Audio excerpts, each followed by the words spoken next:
This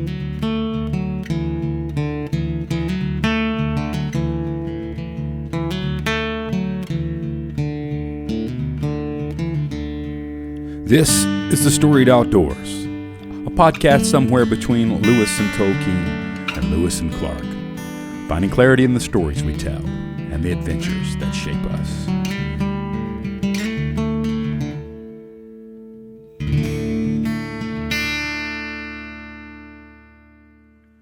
Welcome to the Storied Outdoors. My name is Brad Hill, and I'm joined by my friend Brian Gill. And today we are honored to welcome Joby Martin. I love what he says and what people put on their websites or on their Instagram. He's fully surrendered to Jesus. Devoted husband to Gretchen, proud father to JP and Reagan. Joby's a founder and lead pastor of Church 1122 there in Jacksonville, Florida. And one of our previous guests, I alluded to in our conversation before we started recording, Leonce Crump described Joby as an epic outdoorsman. And he said there would be no shortage of incredible hunting stories to share. So that says a lot coming from Leonce Crump, that you're an epic outdoorsman. But that's not all, man. We're joined once again by, I think I can say our friend at this point, because this is your third time joining us on the podcast, Charles Martin. Together, Charles and Joby, you guys have written several books, though you're not related by blood, but you have the same last name, and you guys have shared a lot of literary work together. One of the I guess the most recent book is Run Over by the Grace Train, which dives into the transformative nature of grace, what it is, how we receive it, and how it changes everything about us. So we couldn't be more excited to get together, share some stories with a couple guys that love the outdoors, but also write and share stories in a literary way, life-changing topics. You guys are remarkable men, and we're just honored to share space with you this afternoon. So thanks for joining us, fellas. Thanks for having us. Hey, I love being back with both you guys, so thank you. Man, Joby, I've seen your name, I've seen you on TV, I've seen you on the on internet, I've seen you doing collaborative work with Charles, and in my view, I look up to Charles a lot, and anybody that's willing to co-write a book and to be associated with him, I highly respect from the get-go. And I mean, just the more I've dived into your writings and your preaching, there's a good reason behind that, and I just want to first of all just thanks for what you're doing for the Lord and the witness that you're putting out there. I'm really excited about talking a lot about that and talking about your book, but kind of to lead us off, paint this picture for us of the outdoors and kind of how you became this epic outdoorsman that you are known by. Well, Brian, I appreciate you saying that, man. I can't believe I get to do what I get to do. When I was 19 years old, I said yes to the Lord to teach the Bible to people, and that's really all I've done since then. And He's just continued to expand the platform on which I'm able to do that, and so it's really an honor.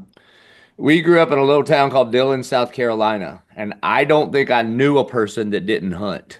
I don't think I knew a person that didn't have some kind of hunting dog. Like, I'm trying to think of it was just like the air we breathed. To live there. Yeah. Yeah, man. I mean, yeah. We'd fish when it wasn't hunting season, and we didn't fancy hunt at all. We'd like rabbit hunt, squirrel hunt, do some dove hunts. We didn't get into like deer hunting and stuff until much later. It was almost like there wasn't deer back then. I don't know what it was going on back in the 70s. Yeah, there really weren't. There really weren't. No, we were my brother and I were just recently talking about how the whitetail deer is like the poster child for the work of conservation have brought them back from a place of near extinction and having been hunted out in the South. So you're right. There weren't very many around, according to what I've been reading. Yeah, which is incredible. Right. And I think I was 15 or 16 when I shot my first deer. And but we just hunted. I mean, it's what we did. It's how Daddy raised us. I loved it. I love the fish too. It's all I've ever really known. And then in probably the last 12 or 14 years, well, we planted the church 12 years ago, and I just discovered the best place in the world to write a sermon is from a deer stand. And So I have a bit of an obsessive kind of personality anyway, and I actually think one of the problems with a lot of pastors these days is they don't have a healthy hobby to lose themselves in. Yep. And so anyway, I'm pretty obsessed with hunting, and so that's why I write sermons. And I think a big problem with men today is we've lost our awe of God. And part of the reason is because if all you ever look at is man-made products, then you're going to think man is in charge of making all the things. If all Mm. you ever do is look at screens, if all you ever do is breathe air-conditioned air. And I watch about, I don't know, 150 sunrises and sunsets every year, out in the woods. And so it Mm. keeps your awe of God in its right place. And Mm. it seems to orient everything else rightly. So I find every excuse and reason to get out of the woods and hunt. And Charles loves it too. So we do a lot of our work together in that kind of environment. Man, I Man, I love love that. that. I'm working, so I work at Sanford University, Joby, and I'm working with a colleague, and he's doing some really good research on this idea of avocation.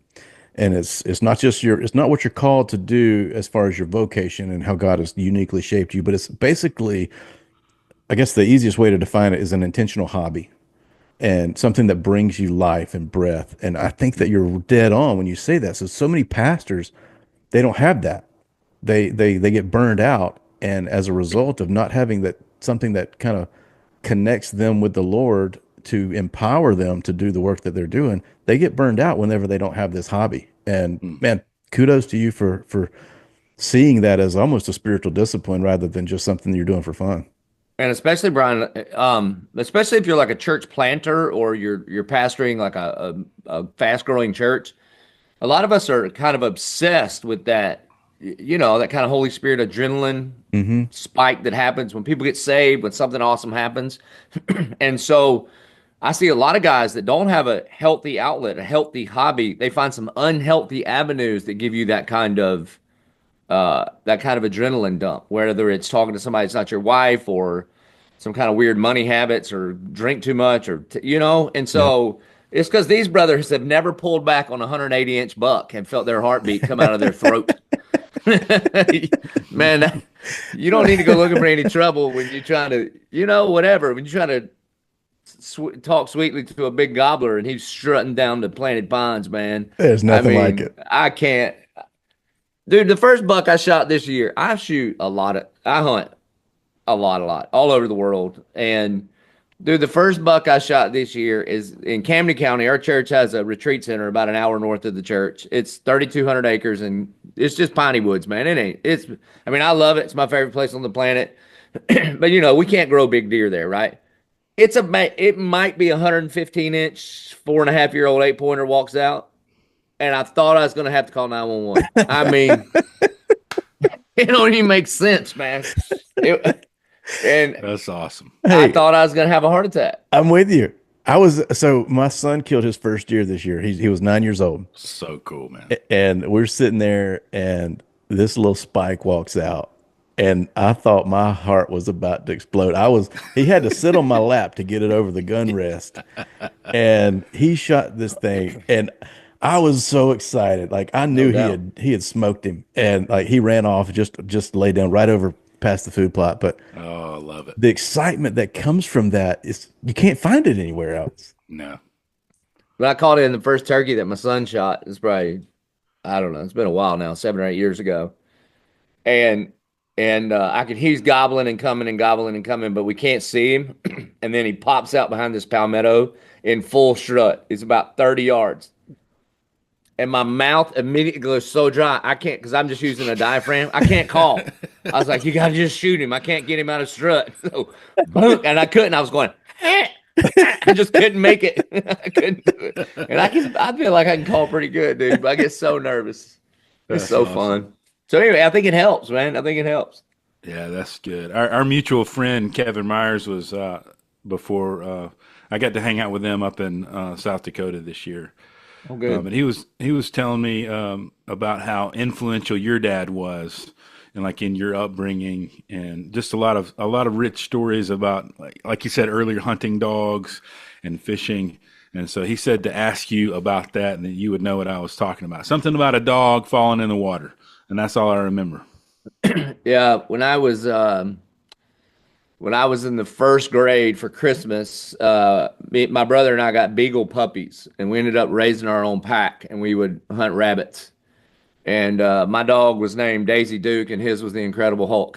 And Yes. anyway, long story short, we're hunting. It was cold, man. It was like beginning of January. We're hunting rabbits, and this little creek was frozen over, and and Daisy Duke goes trying to cross the creek, and the ice cracks, and she goes under. And I thought, oh no. I mean, and you could see her scratching and clawing and scratching and Oh, clawing. Mm. And when you preach it, you let them know that it is by our own willful rejection of the authority over us that we find ourselves on our thin ice and mm, we fall into a place that we can't get ourselves out of. And no Hmm. matter how much you scratch and claw, you cannot get to the air that you need.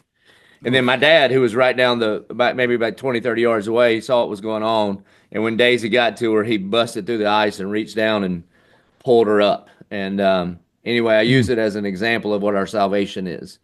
That What a it is beautiful picture of by that. grace that we have been saved through faith, not by our works. And meanwhile, by the way, Incredible Hulk, the other dog, is just barking at her the whole time, which is which is what most churches do. They're like, you shouldn't have Uh, done that. You shouldn't have done that. You shouldn't have Oh done that. man, And brutal. what you really need is you don't need an instruction manual on what you shouldn't have done at that point. You need the good news of the gospel to get you out mm.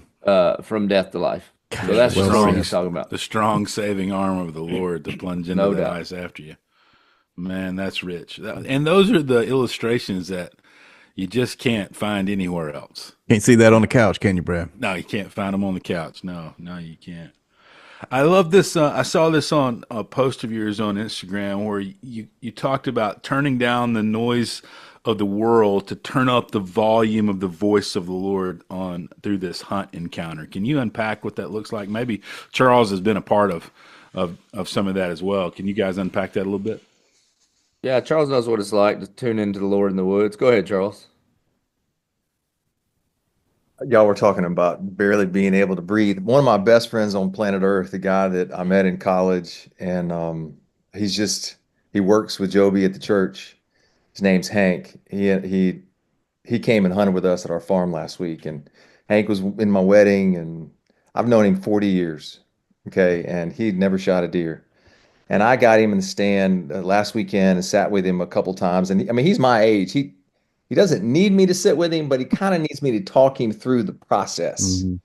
because he can has a tendency to get a little excited. And anyway, we had some does walk out and this beautiful 6 point, just a beautiful basket. Something we would not, and he knows this. None of us would have shot him because he'd be in 3 years he'd be magnificent. But for a first deer, we just have this rule at the farm: if you haven't shot something, it doesn't matter. You get to pull the trigger. Yeah. And this beautiful deer walked out, and it's walking. It's like we're having a second rut, and it's walking across this little food plot, and it's not stopping, and it's about to get to the place where Hank There's no can't angle. extend any further, and I'm literally having trouble breathing. I'm sitting next to him, and my heart is I'm at 200 beats a minute. If I'm at five, I know it. And I'm trying, you talking about Joby talking about the mouth, and I'm trying to, hey, just wait till he just wait till he stops. And that joker stopped, and I said, okay, just please gently press the trigger. And he did, and that thing dropped. But I'm telling you, I've shot a couple deer this year, one really nice one. My heart rate was not half what it was sitting with my buddy in that stand. Oh, I love it. Um, Man, Charles, you talk about one that you shot. Reeves was over here at the house. We were eating, I don't know, we may have been eating some tacos or something like that. And he gets this text message and he says, Brian, you're not going to believe this. And he turned the phone around and it's you holding up this insane buck. I mean, and your face, I don't think I've ever seen a smile bigger on your face no, than, I've than never smiled that big. Joby and I both have a buddy who bought a small plot of land in Nebraska. He'd never hunted it, and he asked me to go Oh, up and hunt it with him. And so I go up there. We don't know what we're doing.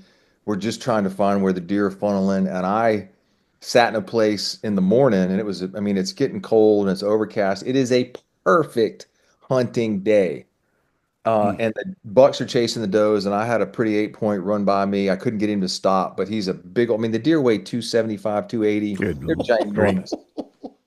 I mean, they got nothing but agriculture. And I Yeah. watched this deer run off with this doe, and I thought they kind of ran in a spot that I thought when I get down, I need to go check and see if that's a funnel or something because these deer are not going to just come in and stand still. The bucks have one thing on their mind, and I've got to find where they're moving, i.e., a funnel. And I got down, I walked over just a couple hundred yards, and I found a spot, and I thought, you know what, I'm gonna put my saddle in here. So I said to Chad, I said, hey, do you mind? And he said, sure. So I got some of his sticks and sort of shimmied my way up this tree and hunted out of my saddle. And I just happened to pick by mistake.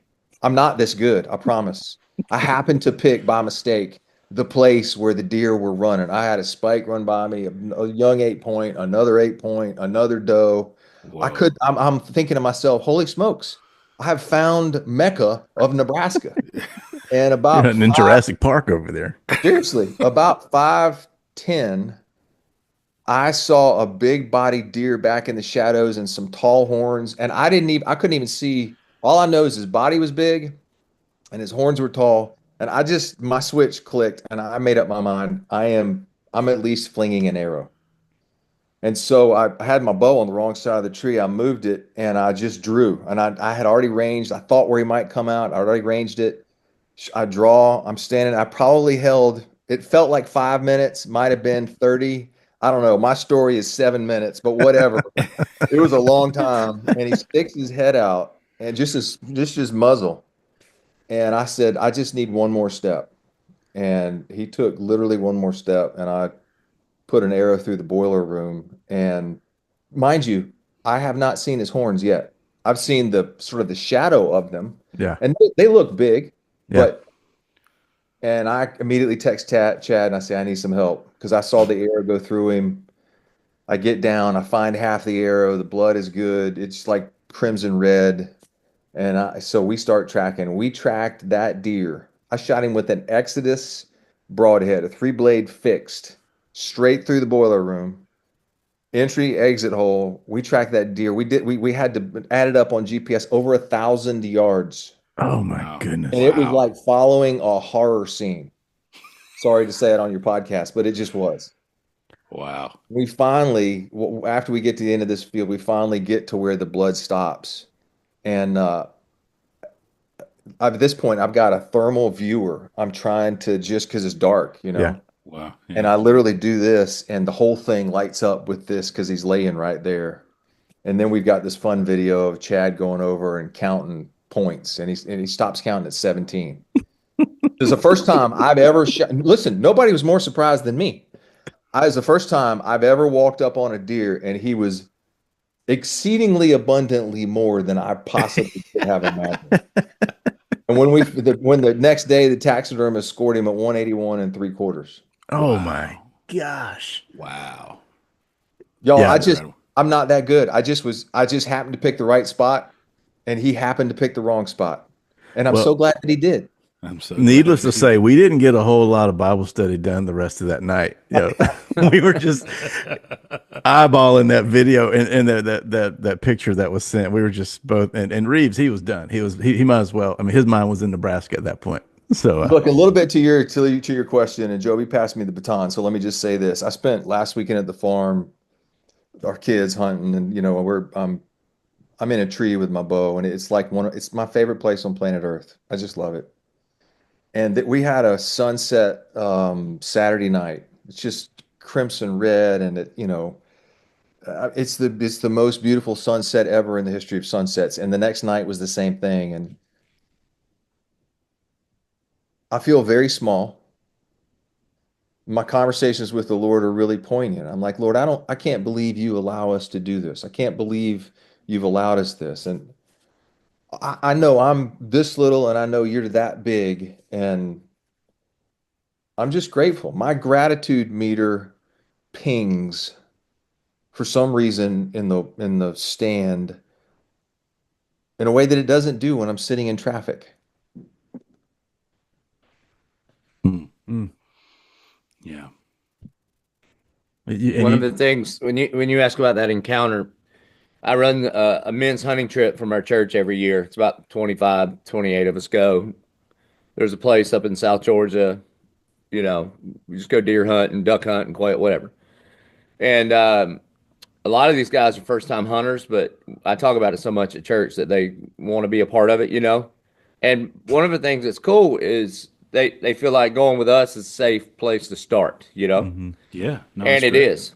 And so one of the things that we do is I kind of want to give them a little bit of the experience that I have in the deer stand when I'm writing a sermon.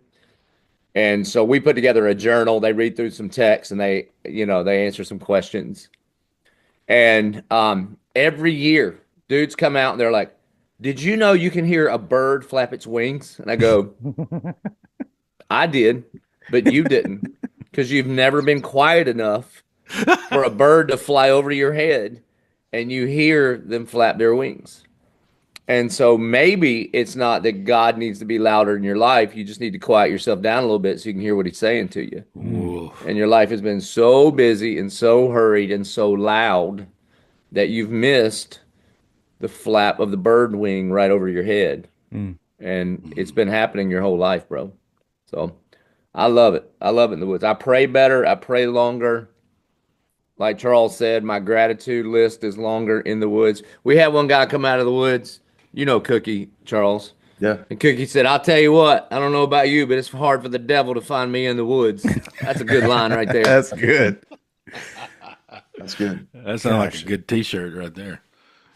That's so true. And the more you spend in the outdoors and the more time that you spend in God's creation and training yourself to be more attentive, the more you'll notice these things. You'll notice the intricacies of the differences in birds, or the differences in trees and the leaves and the pine needles, and you'll start to see that God is a God of details.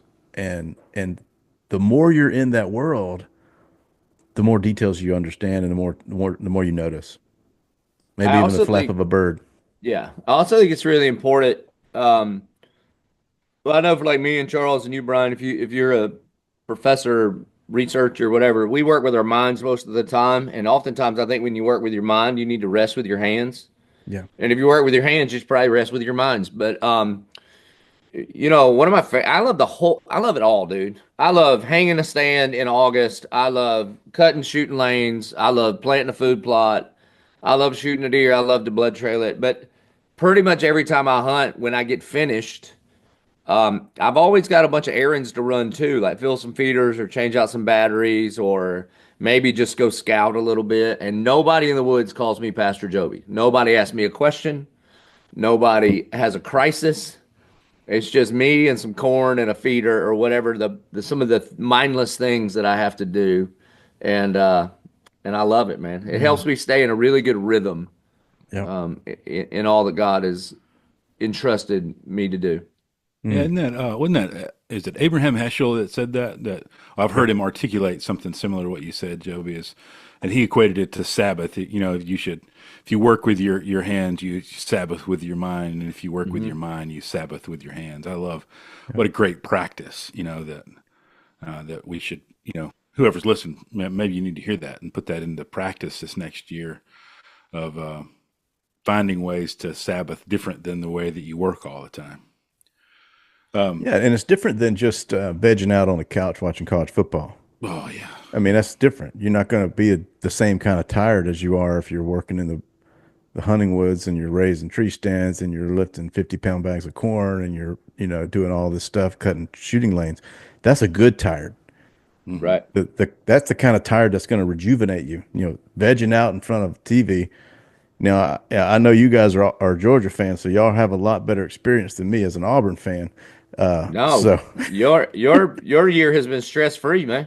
You don't have to worry about anything. We didn't have to worry about the playoffs. I'm about to have a heart attack, man. Every game goes into like quadruple overtime, and it's about to kill me. We know from about the third or fourth play that things aren't going to go so. I'm a real big Auburn fan until about August, and then it goes downhill.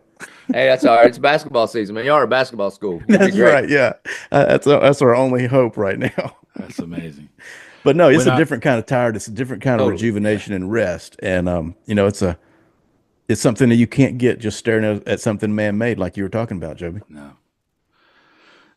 I got to I alluded to it earlier up in South Dakota with the Fellowship Adventures guys, and got to shoot some pheasants. I felt justified to wear my pheasant hat after I've actually been able to shoot my limit of pheasants. It was an incredible trip. But while they were there, I think it was Leonce or Kevin was telling me that you guys had gone to you were in Scotland during the time that I was in South Dakota, and you guys got to hunt red stag.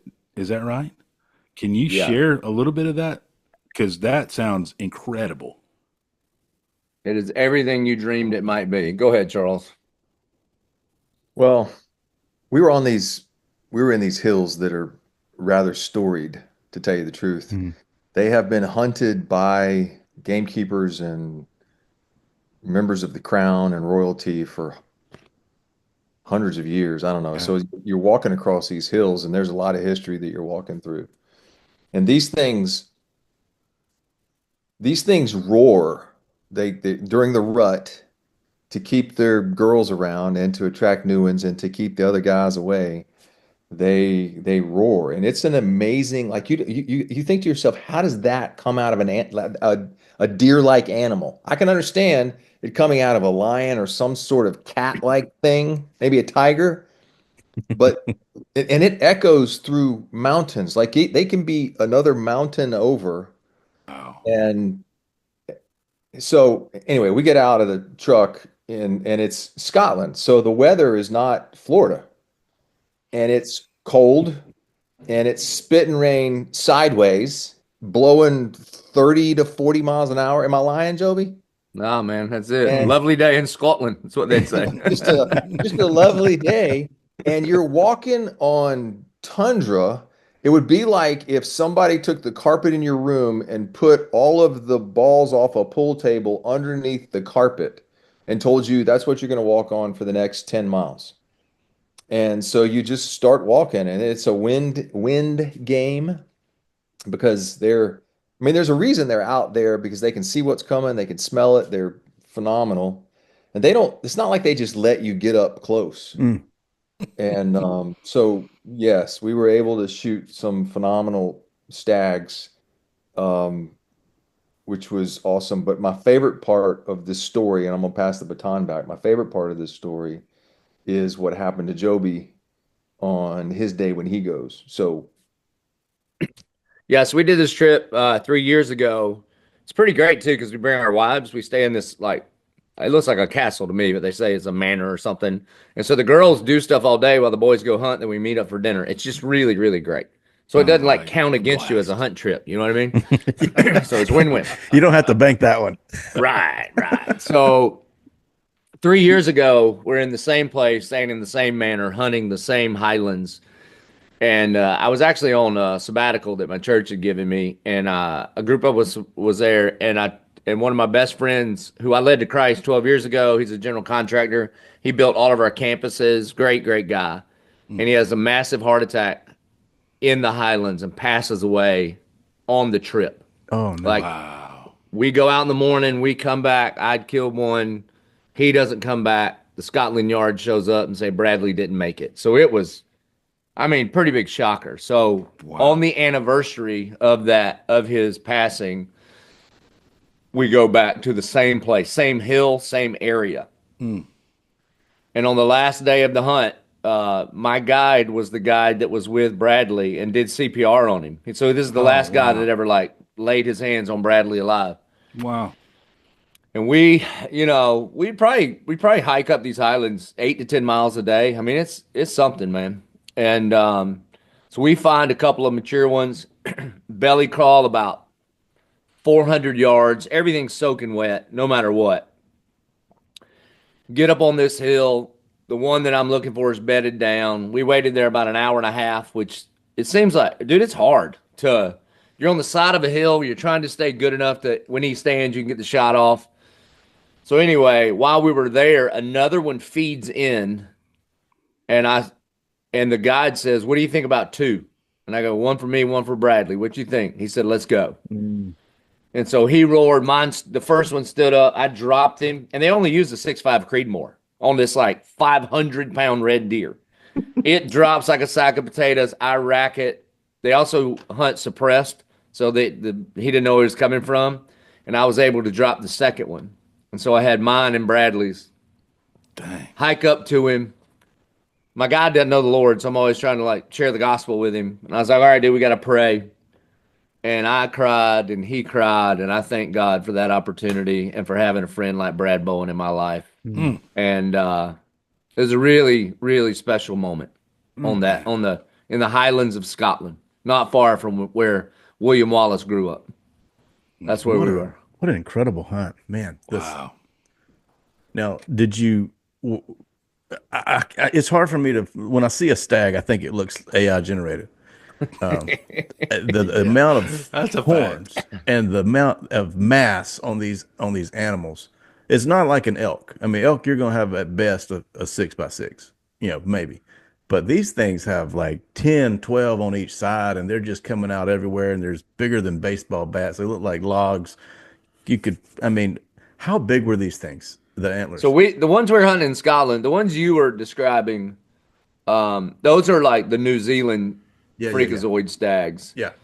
We're hunting like the common traditional King's red deer. Okay. So they were much more typical. I mean, they got little crowns on the top and stuff, but not like the mega giants you're Okay. talking about. So this is a different species, but breed, I guess. Yeah. I mean, it would be like the difference between my little South Georgia deer and what they grow in the high fence of South Texas. What Yeah, that's Charles the killed up there in Nebraska. Yeah. Monster. But it's What? awesome, dude. No question. No question. What like? I mean, you talked about a little bit, but unpacking some of your reflection on that experience. Yeah, it was. I mean, we have funerals for a reason, right? There's this there in Ecclesiastes 3.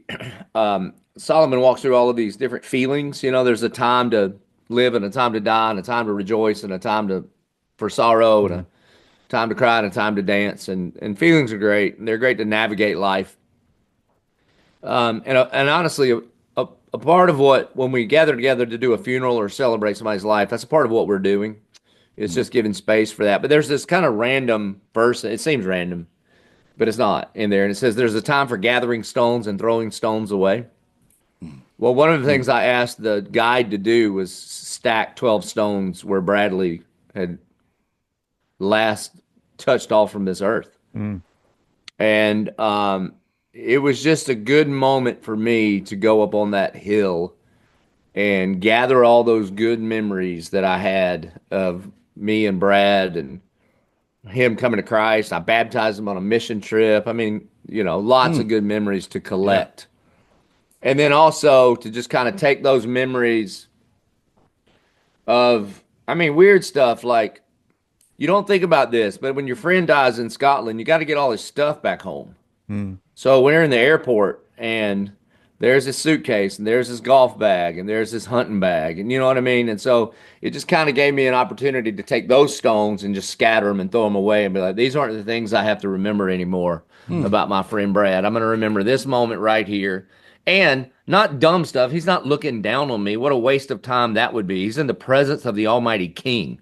He ain't watching me stag hunt. No chance no, that'd be such a dumb thing to do.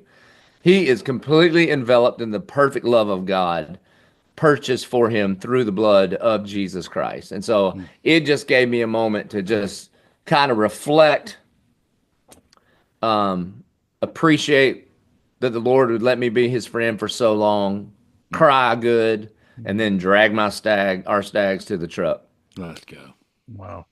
That's awesome. Thank you for sharing that, man. Yeah, man.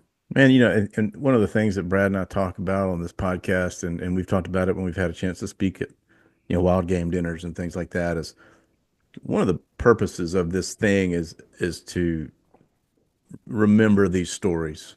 Those 12 stones of remembrance, like we see in Joshua 4, and the Israelites bringing those stones from the river. And, it's just being intentional about reflecting and making that space like you talked about, and honoring these memories, not in a way of living, it's the Hebrew word zakar, it's this remembrance. So you bring you bring these things to mind, but not just to live in the good old days, but to move forward. It's a remembering backwards to move forward, Mm-hmm. in future action. And so, I think of us being able to share these stories and commemorate your story that you just shared there. That's what this is all about. And thank you for sharing that, and being vulnerable to talk about that a little bit. Yeah, my pleasure. Yeah, Charles, Brad had a chance to go fly fishing with your son, Charlie, a few weeks ago with his son. And so, we've talked about this before with your boys, and the things that they do so well. And you've prayed for them to have a double portion of what God's blessed you with. And we're starting to, certainly seeing that happen with your talented, your sons. But there was a story that Brad was telling me, and Charlie shared with him. He says he's something about a flashlight. Do you remember this story? He says, Brad, did you have more details about this? Yeah, it was like how you would hold the flashlight and when you were leading them into the woods, and then Yeah. ultimately, like he said to ask you who held that flashlight for you. Yeah. Well, two things. You were talking about their gifting, and Christy and I have prayed since really she was pregnant with them. I would lay hands and pray over her tummy. And we would pray, Lord, would you please give our children, and they're boys now, so all boys, would you please give our boys a double portion of the gifting that you have for them? And then when you do, would you please allow them to live out their lives in the expression of that gifting? Mm, Mm-hmm. Because how frustrating would it be to have a gift and never be able to express it for his glory? mm, So we continue to pray that. I pray that for Charlie, and it's just a beautiful thing watching him do what he is doing. I could not be more proud of that Joker. To see, I mean, there's a lot of ministry that happens on his boat, Absolutely. a lot from Alaska to here, and the people he's met, and the tears that have been cried and shed, and the men who open up to him, and just, and that doesn't even that doesn't even get at the fish that are, he sent me a picture yesterday of a Yeah. 32-inch redfish that he Yeah. and his client caught on a fly rod right out there. So it's a lot of fun for us, especially when I know he's walking with the Lord, and I know that he prays over his boat. And I know that before the clients get there, he's praying over, Lord, yes, I do ask that you bring us fish, but I pray that you be present in this boat. So mm, I love that. I love that. I love for John T. John T is musically talented more so than anybody I know. And when I get to listen to him play, I'm like, Lord, he's not yet living in the expression of that gifting, but you didn't put it in there for it to rot and go to waste. So I'm trusting you with that gift, and we'll Mm. just wait on the expression of it. mm. And then Reeves is a senior. And Reeves, when I was a senior, I didn't know diddly. I mean, we're assuming I know diddly now. I might know a little bit more, but at the time, Little I diddly. didn't know anything. And so Little, the, little the diddly. world puts a lot of pressure on guys that are Reeves' age to know what you're going to do with your life. And that's a lie from the pit of hell. Here's what seniors in college need to be asking. Lord, I want to be obedient. Just what's my next step? You don't have to Mm. show me the destination. You don't have to show me where this thing leads. You don't have to show me who I'm supposed to be or what I'm supposed to do. Just please show me my next step. That's Mm, all I need. Mm. And so that's what we're praying for with him. And now he's got a little bit more giddy up in his step because he now has a girlfriend. So y'all can ask him about that later. But with regards to the flashlight, when I was a kid growing up hunting, um, I I remember hunting when I was 5 with my dad. Um, and he would very graciously and with much patience take me with him. And this is long before screens, so it's not like I had something to do in the stand that occupied me, like all these spoiled, entitled children today have. And you learn to sit there and be quiet. And this is before a thermocell too. So when the horde of mosquitoes attacked, you just had to live with it. You know what I Got to mean? go with it. But we would get there. My grandfather was a stickler for getting in the woods an hour before daylight. And so we would get out of the truck and either my I would either hunt with my grandfather or my dad, and we would walk into the woods, and it took me a year or two to sort of realize what was happening. But by the age of 6 or 7, I'm realizing that my dad is walking through pitch black woods, holding a flashlight behind him so I can see where I'm going. Mm. He doesn't need the light, he knows where he's going. Hmm. So I grew up following my dad and my grandfather through the woods, and I have a very vivid memory of hunting a place in Paulk's pasture, what we call the honey hole, where I shot my first and second deer, and it was about a 3/4 of a mile walk in there.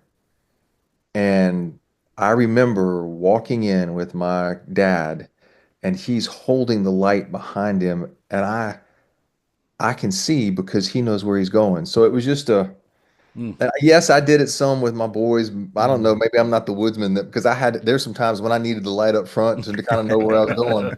But on the whole, there are times today, as recently as last weekend, where I will walk into the woods or out of the woods without a light. And I'm doing it purposefully because it makes me slow down. It makes me know where I'm going. And in a really cool way, I remember, Mhm.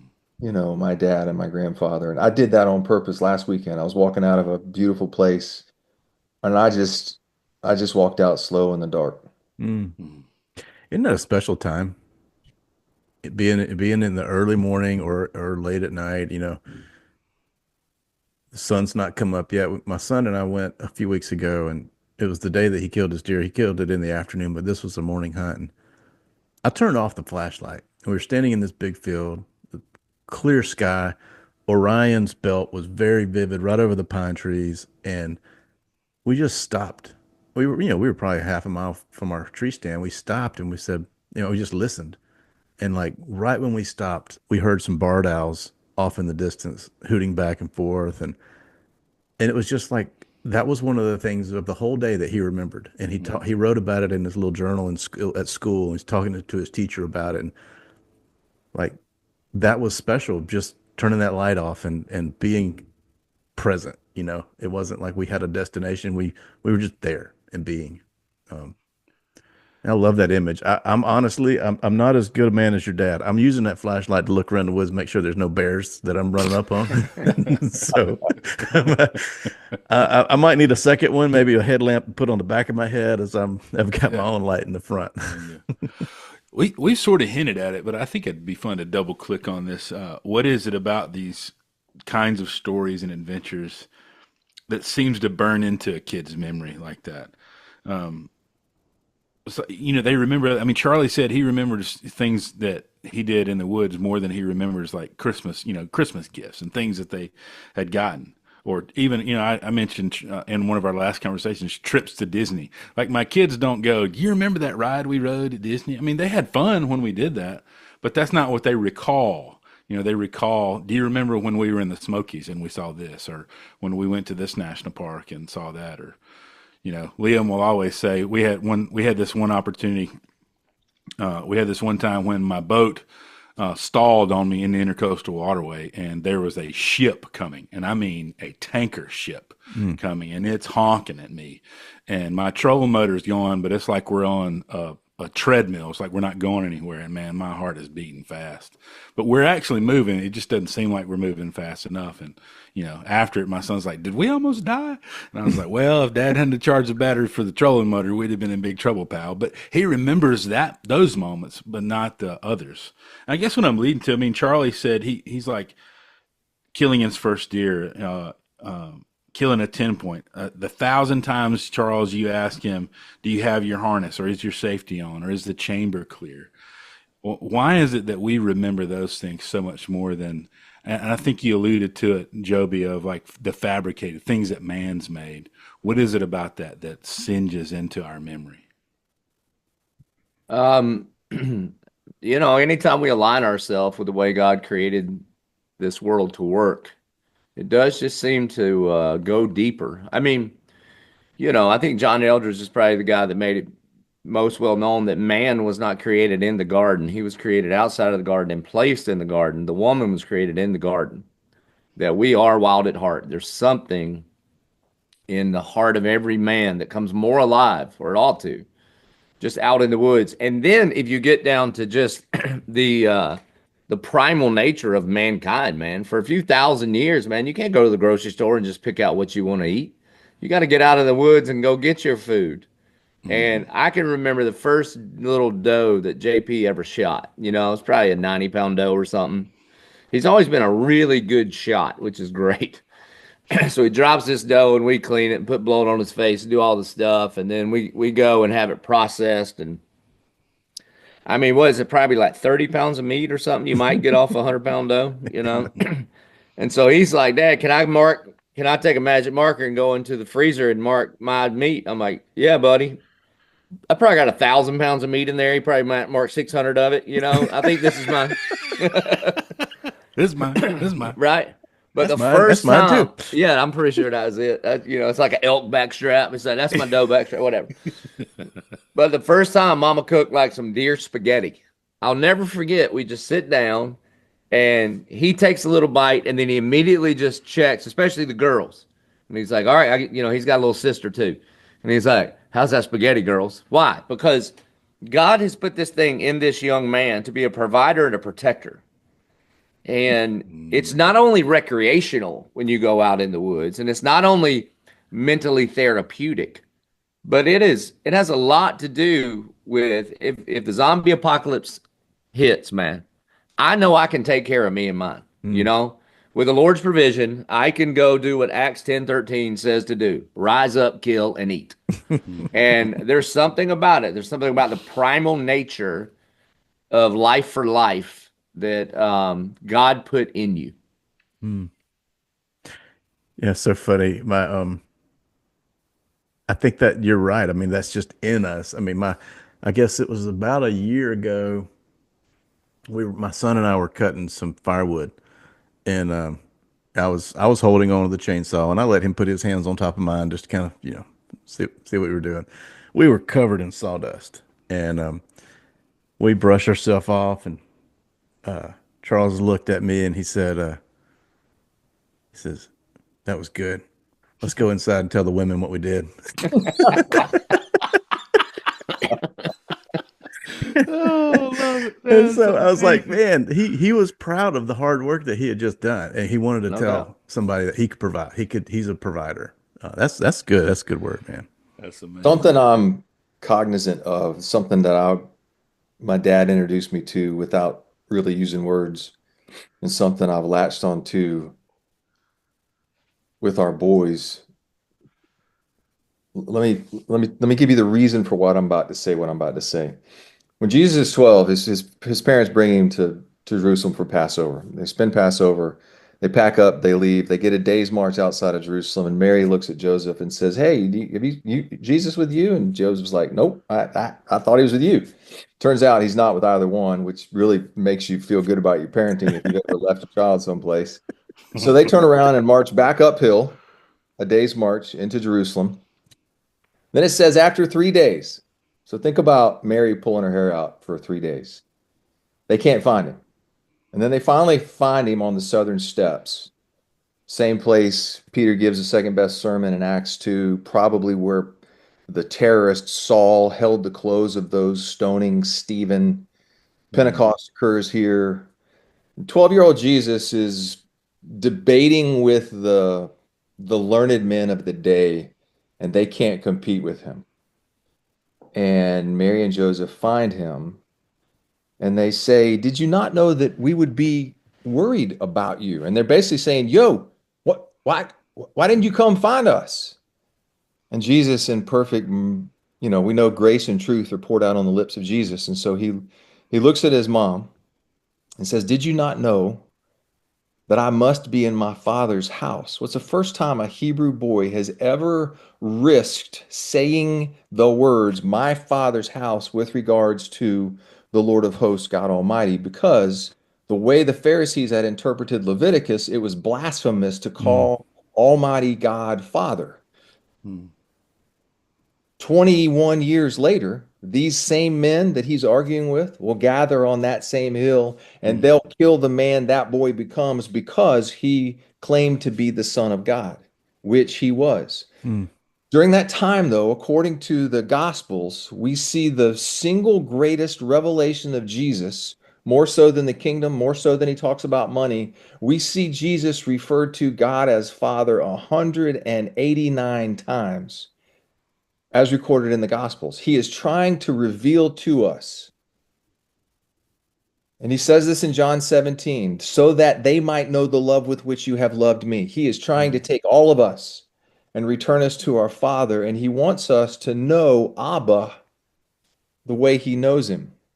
I Mm. was working on writing this in one of my books at one point, and if you unpack the word Abba and you get down to about the sixth definition, it means I long for your scent. Jesus is wanting us to know the scent of the Father. That is that is an innate desire in every single one of us. Us as boys want to know our fathers, our earthly dads, and we want to be known by them. And the reason we have that desire is because God the Father has put it in us for him, but we translate it to our earthly dads. It's a natural, good emotion. We should. So I had the, and I know this is not everybody's story, okay?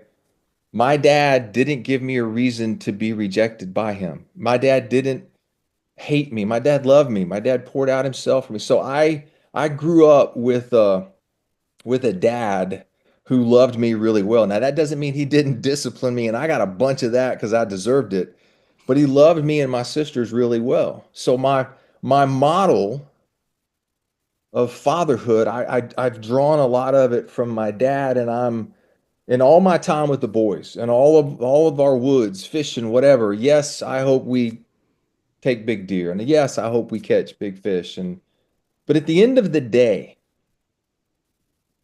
I'm hoping that the Lord pours into me a thing that I can pour into them and that their heart is satisfied or yearns for more of this thing that we have together. And and part of that is really hard conversations with them about girls and the whole thing, like really hard conversations.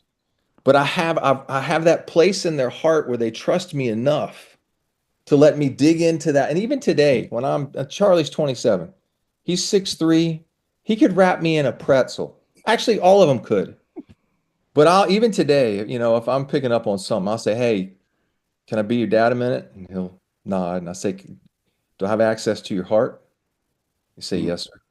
Mm. And then I'll ask him. And so we cut through all the BS, not because I'm all that, but because somehow the love of the Father, my Father in heaven, which has been poured into me, He's allowed me to pour that out on my boys in such a way that in these moments when we're in these quiet places, there's a thing that happens with the two of us. Now, for all the single moms who are listening, scratching their heads, going, "Well, my man ran out on me," and I don't mhm, listen.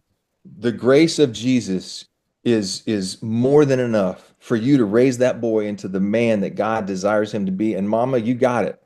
yep, Mhm. So we'll be praying for you too. Don't feel like you don't have what you need. I'm talking about my relationship with my dad and my relationship with Jesus. mhm, And to quote Joby, where the ideal does not exist, grace abounds. So for all you mamas raising boys into men, the Holy Spirit is with you and he'll help mhm, you raise them into men. Mm. But one of the things I do this thing in the woods that we do is because I want my boys to know their father. And the reason I want them to know their father is because I know my father and I really want them to know him. mm, Mm. So it's a rich thing, and yes, we are taking deer and putting horns on the wall and all the stuff. But at the end of the day, if I'm not connecting with their hearts, we ought to sell the farm and go do something else. right, yep. Mm, Yeah, that's good. that's good stuff, man. So, Joby and Charles, you guys been in stag hunting, deer hunting, fishing, doing all these things together. How did you guys well, first of all, where did that friendship begin? And then second, how did it lead to this collaboration? And we talked about we're going to get to this book. We're going to get to this book eventually. But man, I'm so excited about talking about it. This Run Over by the Grace Train right here is the newest book that you guys have. But I want to know, how did this friendship start, and then how did it lead to this amazing topic? And I've read through this book, and it is spot on. It's readable. It's in your face. It's showing you an authentic look at what grace is, and the ways that it's been misconstrued and misunderstood over the years. And it really brings it home, packed with scripture, packed with practical application. But yeah, how does it get from a friendship, or how that friendship began, and how to get to that book? Well, Charles started attending the church that I get to pastor, and then really we first connected in any significant way on a trip to Israel that I was leading, that Charles was a part of, and um, and it was really around hunting. We started talking about bow hunting, and so when we got home, we started hunting together, and we live in the same neighborhood now, so we started hanging out. We just became fast friends, man. I mean, he is one of what I call my mat carriers. Mark chapter 2, the four guys carry the paralytic to Jesus. And I think you need at least four men to pick up a corner of your life and tote you to Jesus. He's one of my corner toters. And so then on another trip to Israel, I began to talk about maybe we should write books together. And a part of the reason is because Charles has written like 30 books or something. I don't know, but literally. And most of them are novels. But then he wrote a nonfiction book about Jesus. What if it's true? And as I was reading the book in my backyard, I sensed, well, I read a lot of things that I have preached over the last 10 years, which is very good news. I would hope he would, learn something when he showed up, right? And then I would call him. I'd be like, hey, come to my house. Let's talk about this chapter. And so I just knew it would work if we wrote books together. And so eventually he was gracious enough to say yes, which honestly, man, that's like letting somebody hunt your best stand. I mean, that's a really big deal. This is an established author who's a multiple New York Times bestseller. They make movies out of his books. I mean, it's like me calling Chris Stapleton going, hey, can we write some songs together? That's it. And he graciously said yes. And then God's just been all over it. And and we try to wrap as much hunting around it as we can. So we live near each other. Our families are friends. Kind of our kind of core friends are all the same. We do stuff together, and we try to hunt together as much as we possibly can. That's awesome. This Run Over by the Grace Train definitely sounds like some Charles Martin shenanigans. And I love a good metaphor. How did you guys arrive at a metaphor that would be quite so vivid as being run over by a train? Joby's kind of known for his pithy one-liners. I mean, he has a bunch of them. And probably the first that started it all was, if the tomb is empty, then anything is possible. And he has said that 10,000 times in sermons. So our first two books or his first book that I helped him write was If the Tomb is Empty. And then we got to write in the second book, and it was just sort of the natural, then anything is possible. So those two books kind of came out, and I mean, that he had scripted them. He kind of knew what he wanted to do. And we were sort of fishing around for the third one. And one day in one of his sermons, he said something about having been run over by the grace train. And he had said it a bunch. Like but it was just that day that I sort of heard it in Technicolor 4D, whatever. And I texted him because the idea of being run over by the grace train follows so beautifully behind an exposition of who Jesus is and why the cross matters. Because he's poured out upon us grace upon grace. And so I just texted him and I said, hey, what do you think about a third book being run over by the grace train? And I'm also thinking, sort of from a marketing standpoint, that's a pretty good title, So I texted him that one day after a sermon. And go ahead, Joby, finish that. And so in about 8 seconds, I texted back 8 chapters, and I was like, "This is what we could do. We could just establish grace with Ephesians 2 and Romans 3, and then here's a bunch of encounters with Jesus." The idea behind the metaphor is, Brad and Brian, if you guys were late to the podcast and we were just waiting, and then you showed up, and I said, "Where you guys been?" And they're like, "You're not gonna believe this. We got run over by a freight train." I would look at you and go, "I don't think you have, bro. Your glasses are still on. You're not bleeding. You have all your teeth. You got a hat on your head."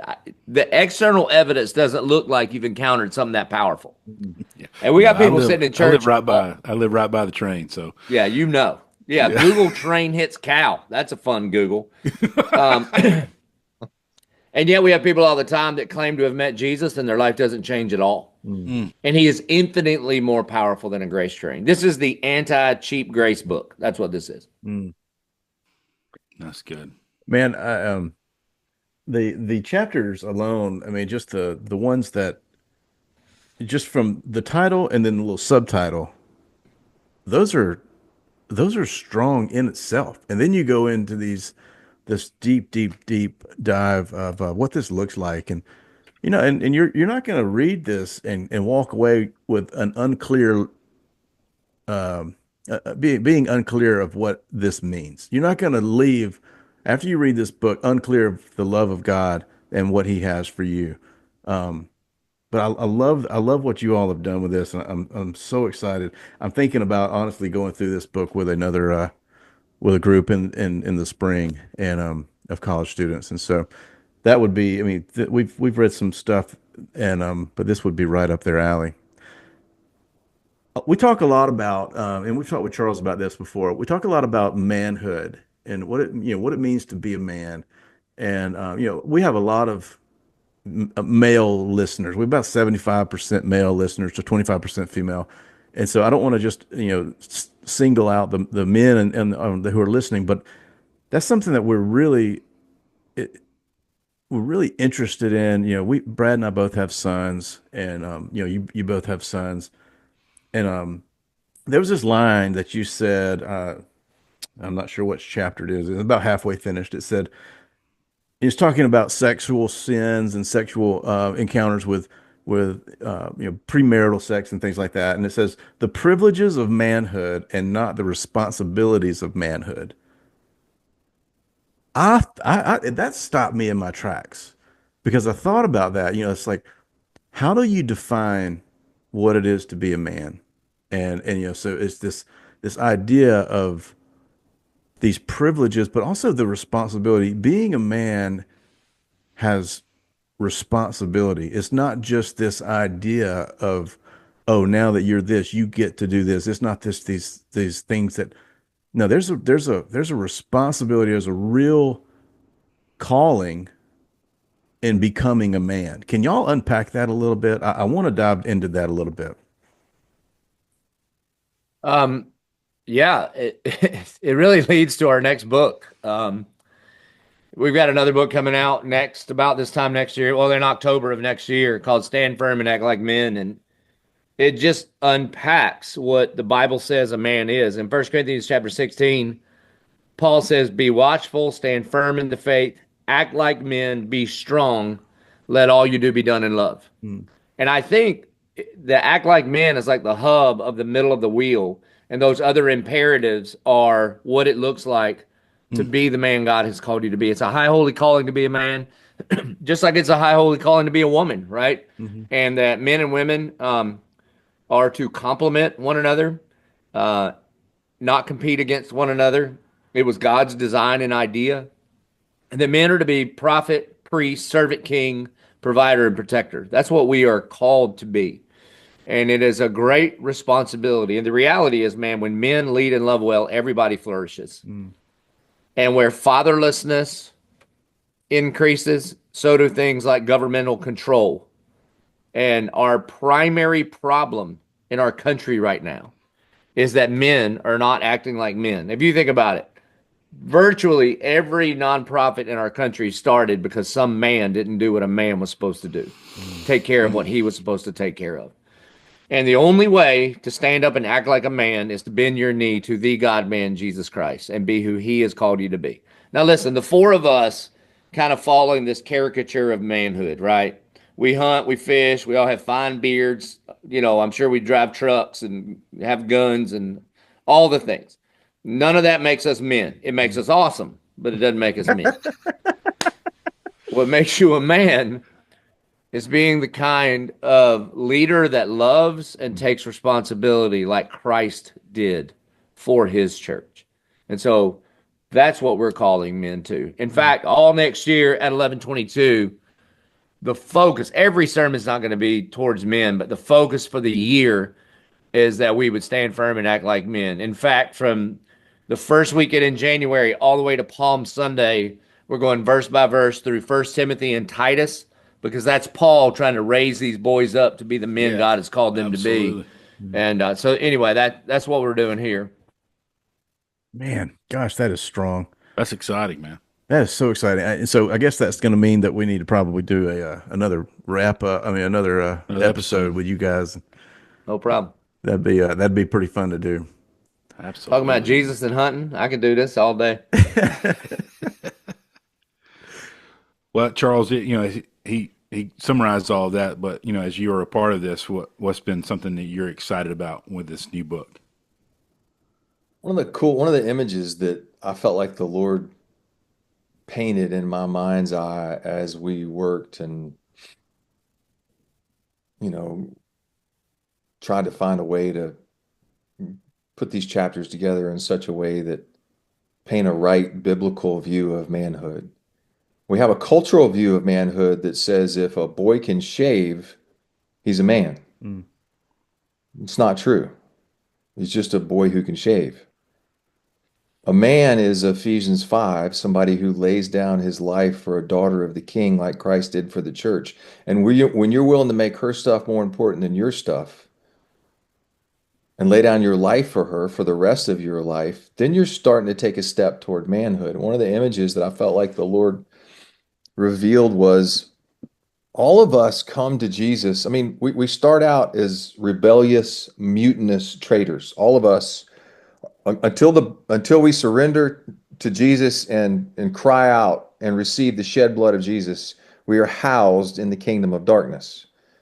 And then because he loves us, he transfers us out of the kingdom of darkness and into the kingdom of the Son of his love. So when we bow before him, we bow as rebels, slaves, and he raises us up. But he doesn't raise up freed slaves. Mm. He puts his spirit in us, and that spirit has given us the right to become children of God. Mm. And because of that spirit, then we can then cry out, Abba, Father. So it's an amazing, inconceivable transformation that I, in all my rebellion, with all of my junk, bow before the King of all kings. And he doesn't hold any of that against me. Doesn't make me pay for any of that. Doesn't poke me in the chest and say, see, I told you so. Mm. He clears me of all of that. He wraps me in a robe of his making, puts his arm around me and calls me son. It's inconceivable. So this thing as we wrote just became, it's not a book poking. I mean, there's some places where, we're kind of getting at the guys a little bit, but it's not a place where we're like telling you to like man up. Mm-hmm. It's, if you really want to be that man, then you first start on your knees and let everything that you do be done in love Mm. and consider yourself last. I mean, Mm. Jesus says, deny yourself, take up your cross and follow me daily. Yep. And we unpack that. It's a powerful book. It pulls from the grace train in this. There is in our culture today this idea that the grace of God is this thing that we get to participate in, and it cheapens grace to where it communicates to sinners, here's your license to sin. That's not the grace of Jesus. Yeah, let's The forget grace of Romans 6. Jesus doesn't give you the license to sin, it frees you from a life of sin. Right. That's a big difference. Yeah, we don't So, need a license to sin. We so, that comes natural. so I don't know that I could write with anyone else because the Lord hasn't given me that the Lord gave me like seriously when we decided to do this because I didn't know if I could do it. I've been writing in my own voice for I'm 55. I started writing when I was 15. 40 years I've been writing in my own voice. And when Joby really got serious asking me, hey, can we write together? I was honestly afraid that I would not know how to not be Charles and write with and for him in a way that honors him and the content he feels like the Lord wants to put out there in the on the page. And so I got quiet with the Lord and was like asking him, Lord, I don't know what to do. And I you're going to hear the problem in my own words. So just this is confession, but here it is. I said to the Lord, Lord, I don't know if I can do this because I have worked on my voice for a long time and I only know how to write in my voice. And it wasn't audible, but I heard the Lord say, Charles, yes, Lord. Is my spirit in you? Yes, Lord. Then whose voice is it? And I said, yes, Lord. And I'm so glad he did. I'm so glad I didn't, because I have loved this thing that we've done.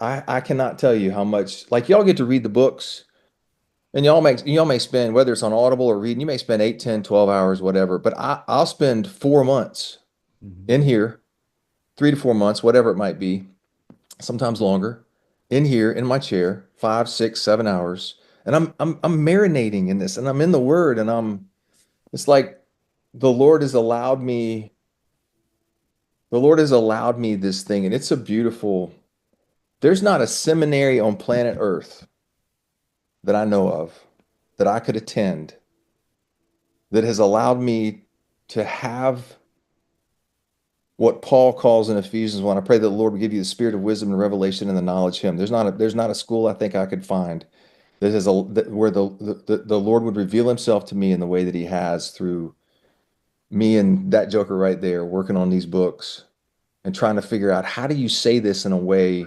that breaks through the calloused places of men and women's hearts and reaches them where they're still tender. And I thank God for the voice that he's given Joby and the the voice that he's given me because he really did. He really like just gave me a thing and said, "Here, I want you to write with him." And I've had no kidding. I've had 100 people ask me to write with them. And I've said no. I wouldn't even know where to begin. You don't want me to. That's not my gift. But the Lord in his grace and mercy has allowed us to do this. And I love that he's allowed us to do it. That's awesome. Yeah, that's incredible. Yeah, and we get we get emails every week of people get saved, lives transformed, marriages restored, addictions broken. Because, and dude, I preach all the time, man. But there's something different. Books just have a different shelf life, you know. It's hard to hand somebody a sermon. It's easy to hand somebody a book. If you've got somebody harboring unforgiveness, you can hand them the book and be like, "Hey, here's a whole chapter on forgiveness." And so you see a lot of people doing that, and so it's pretty great, man. It's pretty great. God's been really gracious to us. That's awesome. Man, I'm so glad that y'all are doing it and so glad y'all are working together in tandem. What a cool friendship and relationship that God has put together. That's awesome. Well, I feel like we could talk for hours, guys. And I'm sure there's lots of stories that are untold, and I hope we get to hang out again together. But our time is drawing to a close. But I'd love for us to close with what's your next adventure? What's next on? Obviously, you have this book that's on the horizon. But what's some adventures that you guys have on the horizon? I've got just the fun. There's a few years ago, 1122 made a pretty big splash online, you know, so people can worship with us online. And there's just this really great guy that lives outside of Abilene, Texas, and God blessed him like crazy through the oil and gas industry. And he's got a 9,000 acre deer ranch, and he's invited my family between Christmas and New Year's to go out and hunt it. And yeah, I'm so pumped. I mean, I'm pumped for all the right. I'm pumped for me. I want to shoot a monster deer, and they got him in Texas. I'm pumped. Reagan Capri, my 15-year-old, hadn't killed a buck yet, so she'll have an opportunity to. and it's just our family and his family. And so we'll get a few days together. And the Christmas season can be pretty. I'm the most blessed pastor on the planet, but we run quite a few services, between now and the end of the year. So that's what I'm looking forward to next most. And my son's a freshman in college and he's home right now for winter break. I actually just got a text. He went duck hunting for the first time this morning and killed some ducks. So that's pretty cool. Let's go. That's awesome. Oh man, I love it. How about you, Charles? There's y'all know I've written some novels. I've written a series called the Keeper series, and years ago, 20th Century Fox bought one of our novels and made a movie called The Mountain Between Us. I'm very grateful that they did it. The Lord was in it, but they didn't make the movie that we would have made, and it was in many ways it was a very painful experience. It was extremely painful. So Christy and I just decided we're never doing that again that way. And the Lord has introduced us to some neat people in Hollywood and some folks that make great movies and love the Lord. And I feel like have the right mission for why they're doing what they're doing.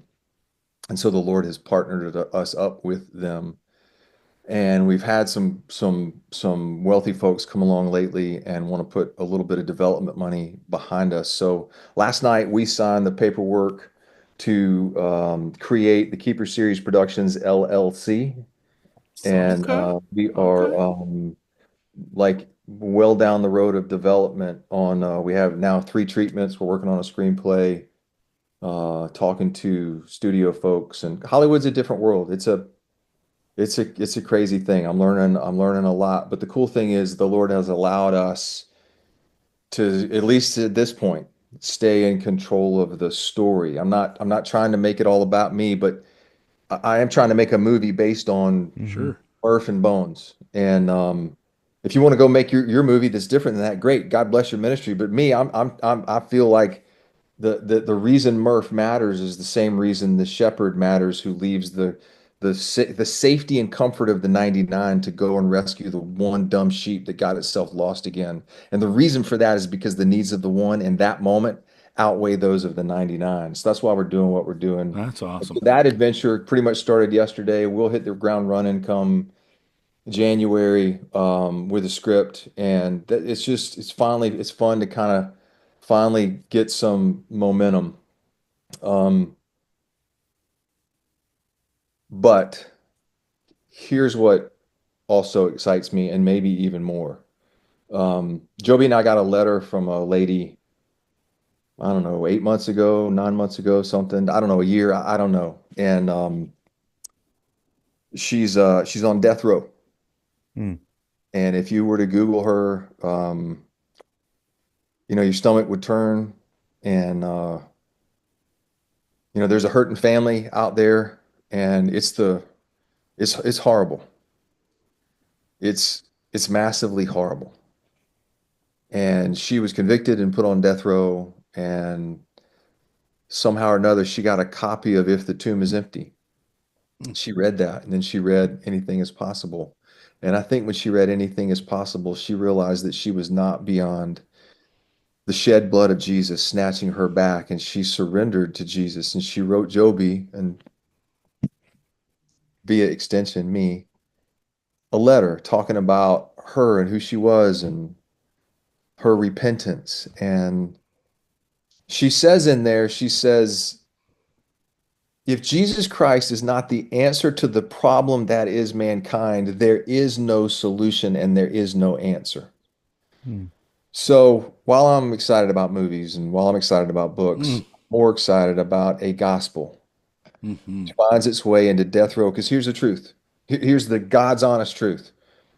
Absent the blood of Jesus, every single one of us and every person that could ever possibly listen to this is on death row. And for her to be able to see that the grace of Jesus is bigger than her sin.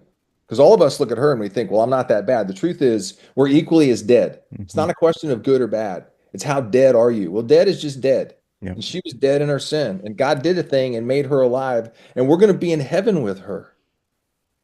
I don't understand how all that works on this side of the grave. I do know on the other side, Jesus will wipe away every tear, and he will call us to himself and to his Father.